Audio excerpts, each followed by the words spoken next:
72 days. Trapped in the Andes, the flight that refused to die.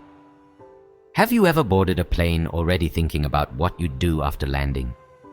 On October 13th, 1972, 45 people did exactly that. Most were young rugby players from Uruguay, traveling to Chile with friends and family for a match. The cabin was filled with laughter, jokes, and excitement. Someone teased a teammate about missing an easy play. Another complained about the noisy engines. Nobody imagined those engines would soon fall silent forever. The Fairchild F H227D climbed toward the Andes, one of the most dangerous mountain ranges on Earth. Even today, pilots treat these mountains with respect because the weather can change in minutes. Clear skies can disappear behind thick clouds before you even realize it. That afternoon, the aircraft entered exactly those clouds. Outside the windows, there was nothing but endless white. Inside the cockpit, the pilots relied on radio navigation and timing to estimate their position. Strong winds quietly pushed the aircraft off course. Believing they had already crossed the highest peaks, the crew requested permission to descend toward Santiago. Permission was granted. Everything sounded routine. Everything felt normal. Then, through the clouds, a wall of rock appeared directly ahead. The captain pulled back on the controls with all his strength, forcing the engines to climb. For one brief second, it looked like they might clear the mountain. They didn't. The aircraft slammed into the ridge with terrifying force. The right wing ripped away instantly, taking several passengers with it. Seconds later, the left wing struck another peak and disappeared. Then the tail broke off. The airplane was no longer flying. It had become a metal shell sliding uncontrollably down an icy glacier. Inside, people were thrown against seats and walls as snow blasted through the shattered cabin. Then, silence.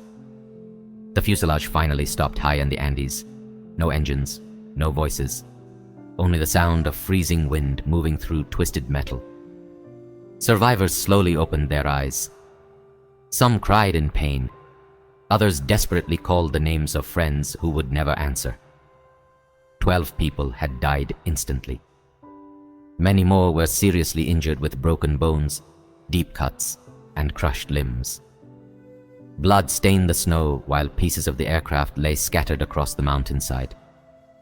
A single rugby shoe rested untouched nearby, a heartbreaking reminder that only minutes earlier, everyone had been thinking about the game.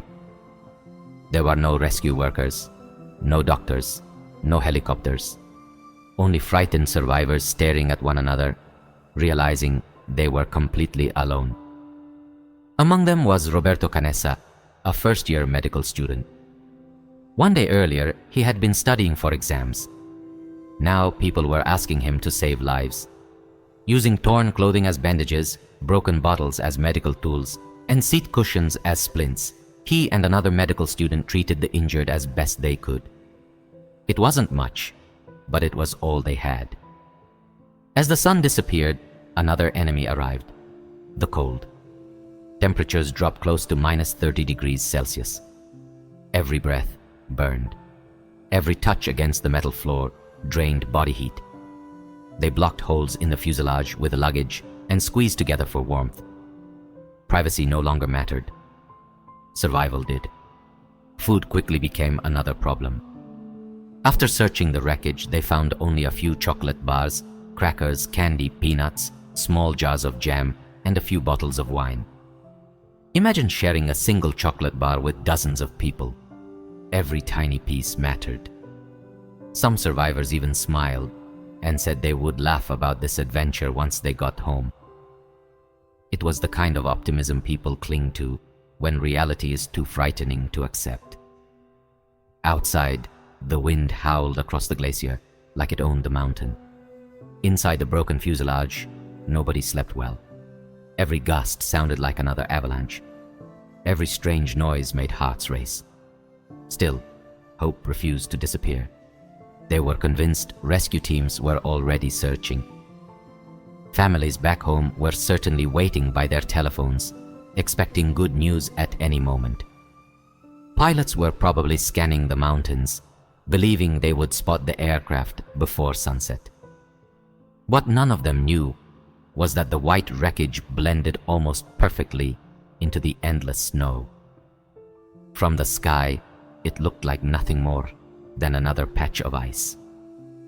As the survivors spent their first frozen night listening for the sound of helicopter blades, search planes would soon fly directly over them without seeing a thing. They believed the worst was already behind them. In reality, the mountain had only just begun to test how far a human being could go to stay alive. Morning came, but the mountains showed no mercy. The survivors climbed out of the broken fuselage, scanning the endless white horizon for helicopters. Every distant sound made them stop and listen. Every tiny dot in the sky sparked hope. They waved pieces of metal, bright clothing, anything that might catch a pilot's eye.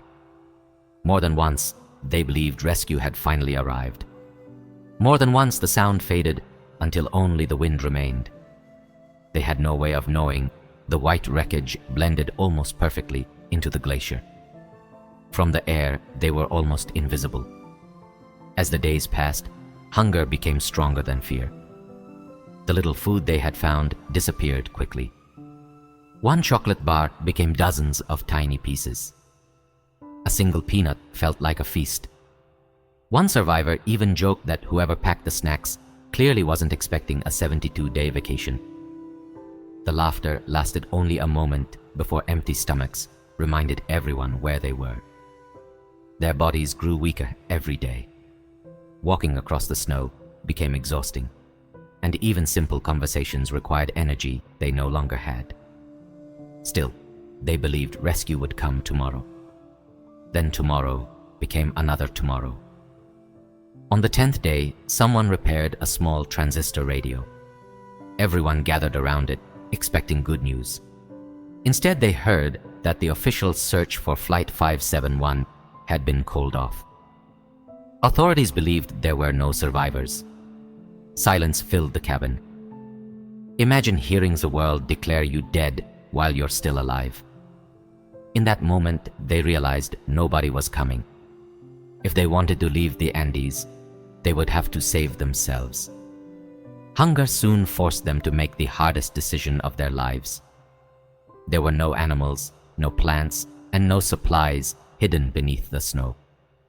After days of painful discussion and prayer, they chose the only option that could keep the remaining survivors alive.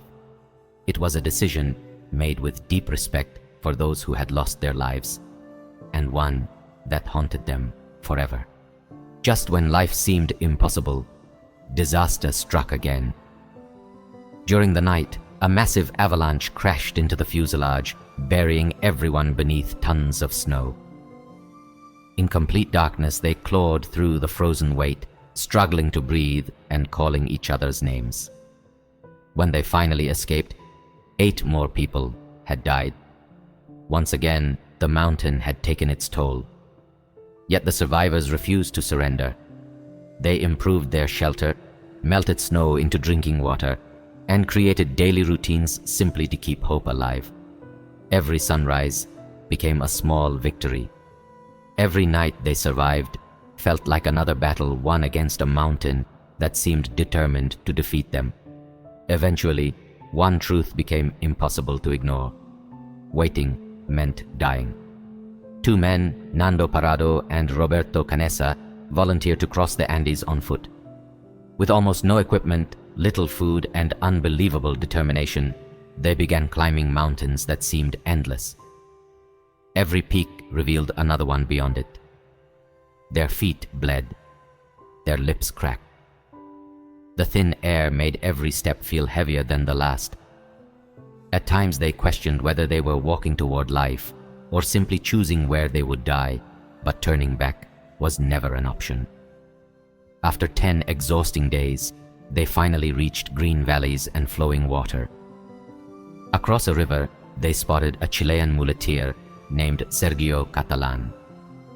Unable to shout over the rushing water, Nando wrote a message on a piece of paper tied to a rock, explaining that survivors were still trapped high in the mountains. Sergio immediately rode for help. 2 days later, helicopters finally reached the crash site. This time they didn't fly past. They landed. One by one, the remaining survivors were lifted from the glacier that had been their prison for 72 days. 16 people returned home alive. They had survived freezing temperatures, starvation, unimaginable loss, and impossible decisions. More than 50 years later, their story remains one of the greatest examples of courage, teamwork, and the incredible will to survive. Sometimes hope isn't about knowing you'll be rescued. Sometimes hope is simply finding the strength to take one more step.